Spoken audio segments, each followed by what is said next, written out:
Good evening, everybody. How is everybody tonight? Good. Pretty good. Pretty good. Breathing. That's good. We always get that answer pretty good. You know, I guess that's the best we can do. Well, my name is Jesse. I'm going to be talking to you tonight about some things that have been in my heart, and you know, that not necessarily that I've shown, but that I want to start striving for a little bit more in my life.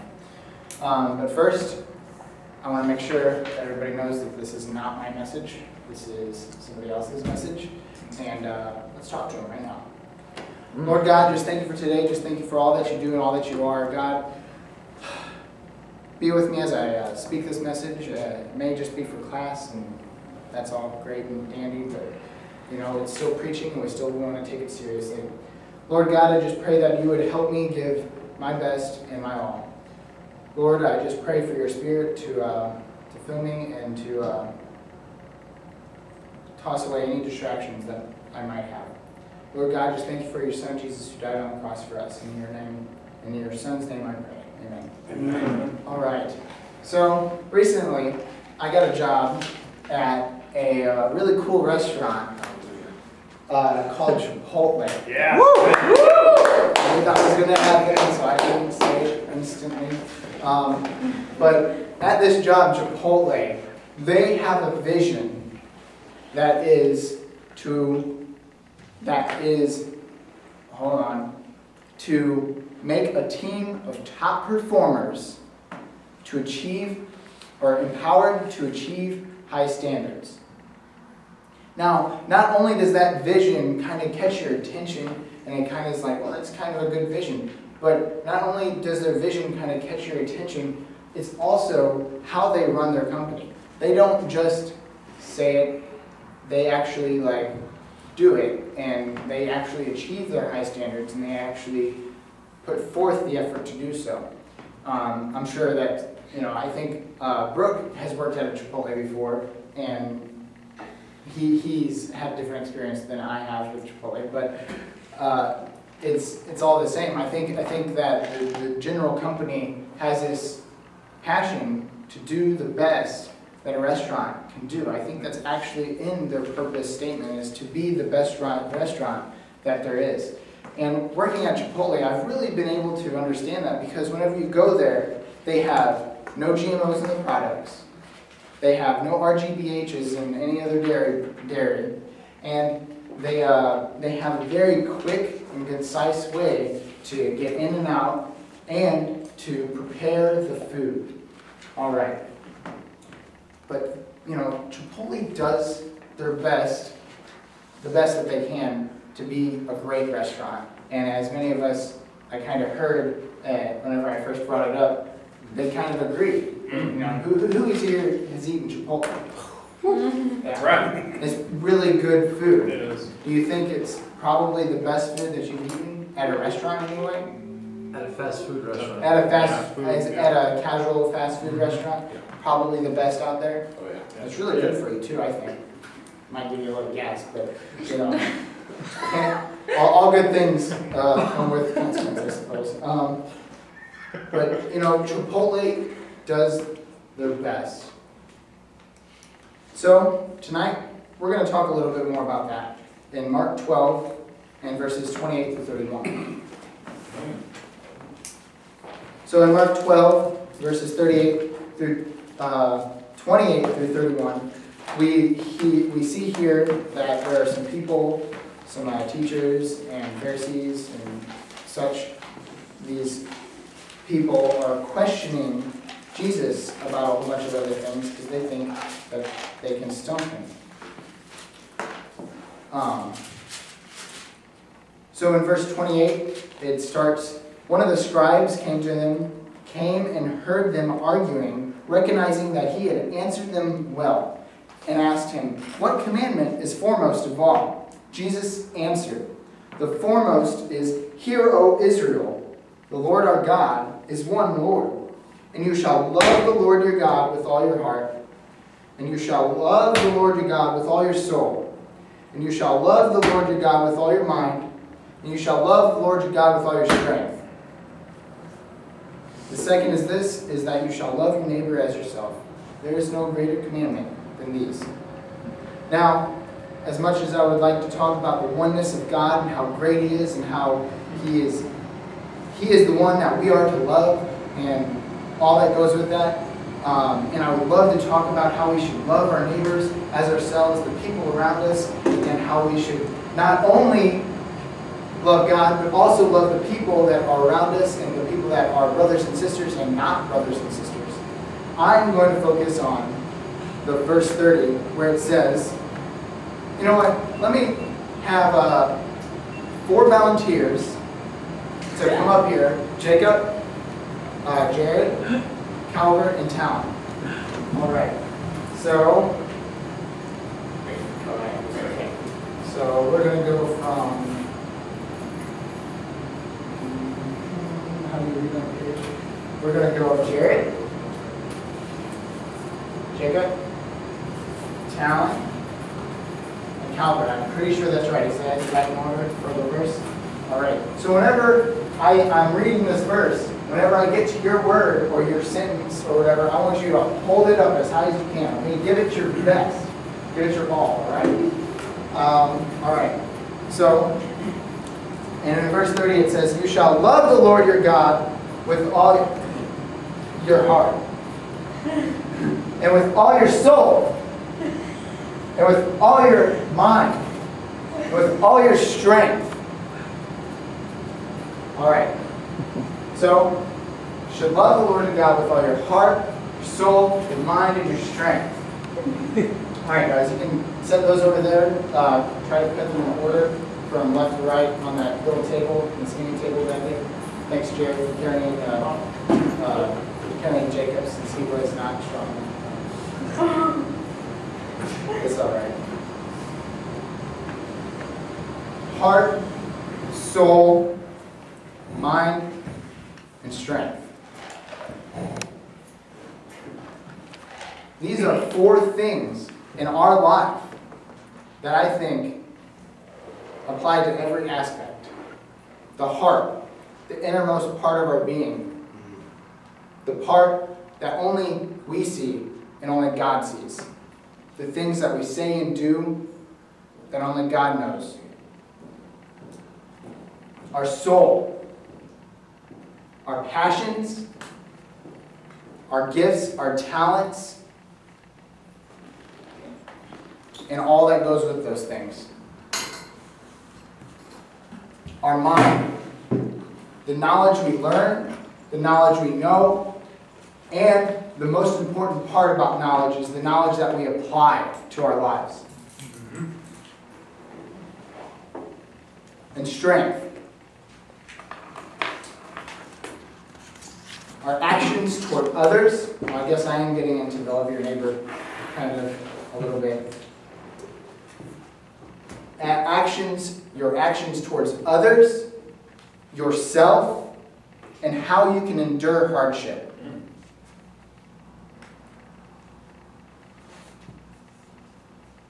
These are 4 things that I think are extremely important to have our best in for God. I think that we can see a couple examples throughout the Bible of these 4 things, or these 4, words, and how they were able to use those 4 words in loving God and doing what He said. And let's just look at the stories. So we should just look down the page, or maybe turn the page to Mark 12, 41 through 44.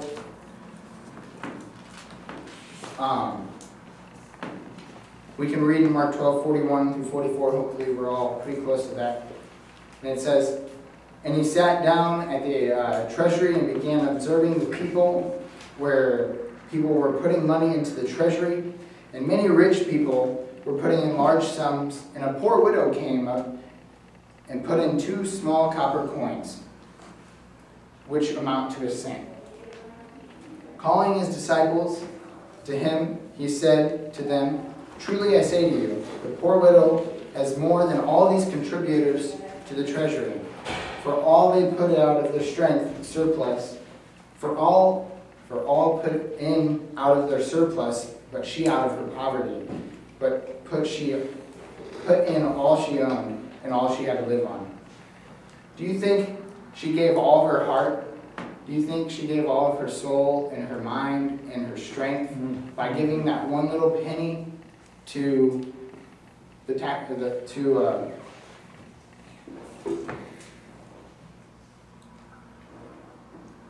contributors of the treasury?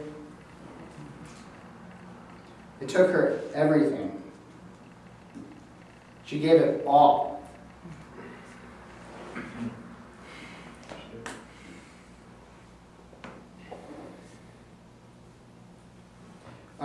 Another example is in Genesis 22.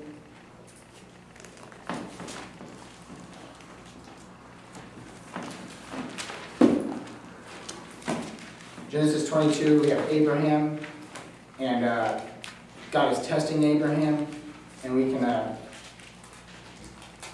see a really, really big test for Abraham. I think it would be a big test for any of us that have children.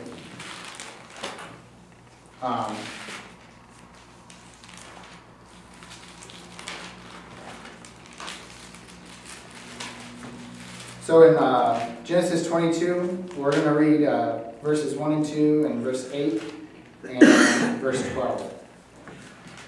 Now it became after these things that God tested Abraham and said to him, Abraham, and he said, Here I am.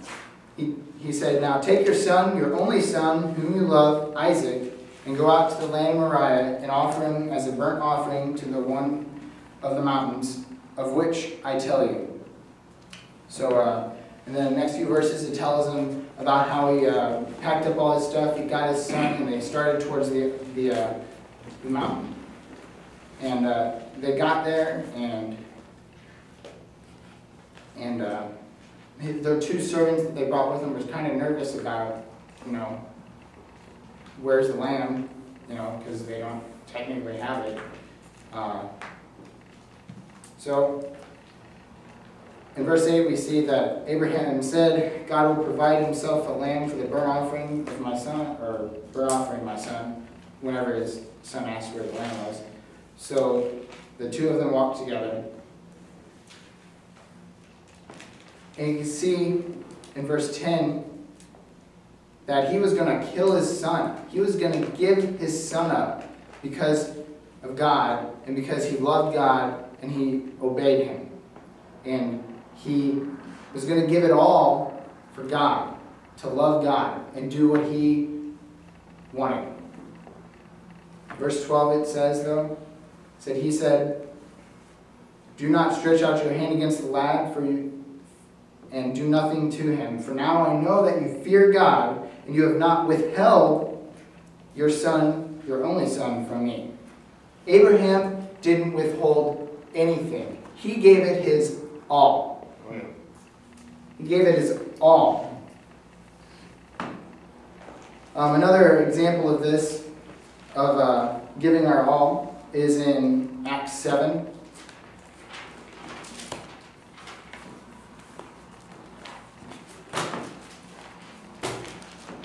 In Acts 7, we can see a little speech given to a high priest from Stephen. And whenever I talk about giving it my all, I don't quite have this many verses in my speech or anything. I don't think we're allowed to have this many verses in our speeches or our sermons. But not only did Stephen die at the end of the chapter of Acts 7, but he also has 17 Old Testament verses that he uses in his sermon right before he dies. 17 verses. He gave it 17 worths all. But he gave it all of his research, all of his mind to this speech.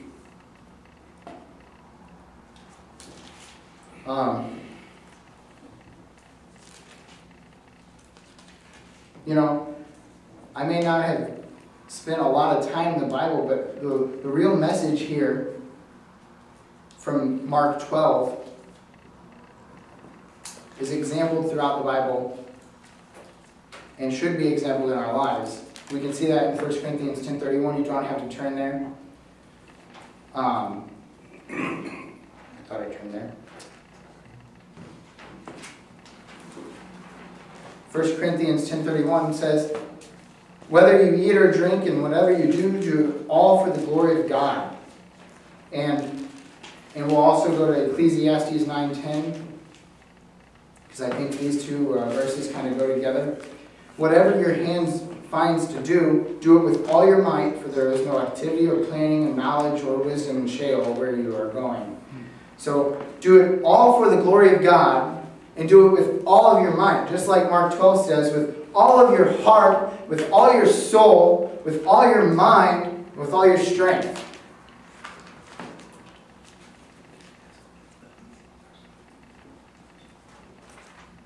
We had those four things.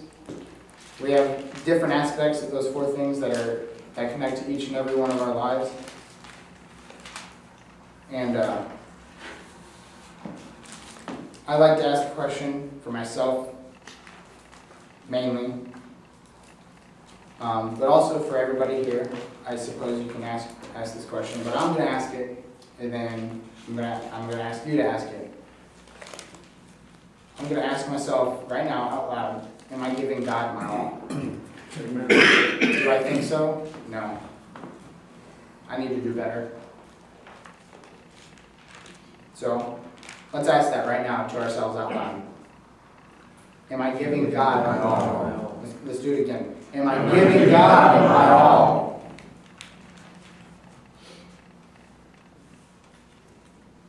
Another question I like to ask for myself is, what could I change in my daily life to start giving God my all?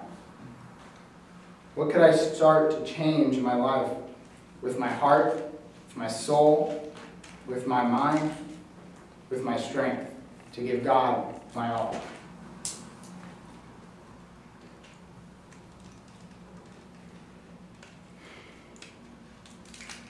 If you're able to think of anything at all,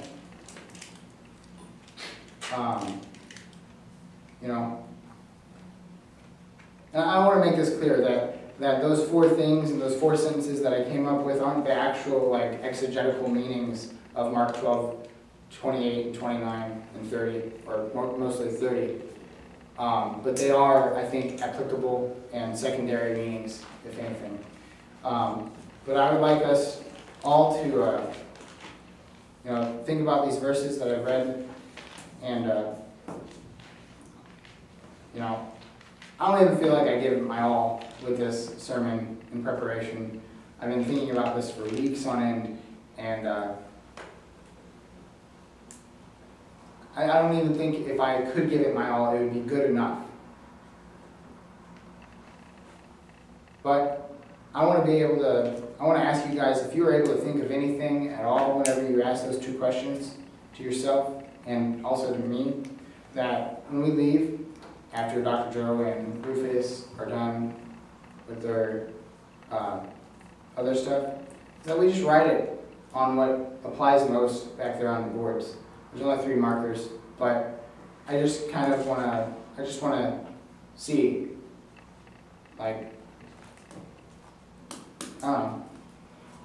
what could I do better? What could all of us do better? And it doesn't have to be personal. It can just be one word. It doesn't have to be revealing or anything. But that's kind of my took tonight, is that I want us all to think about it and to write it down on what you think it applies for each of the four meanings. That's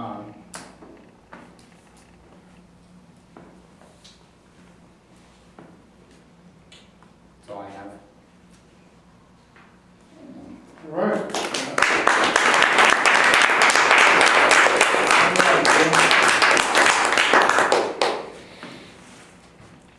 19 minutes.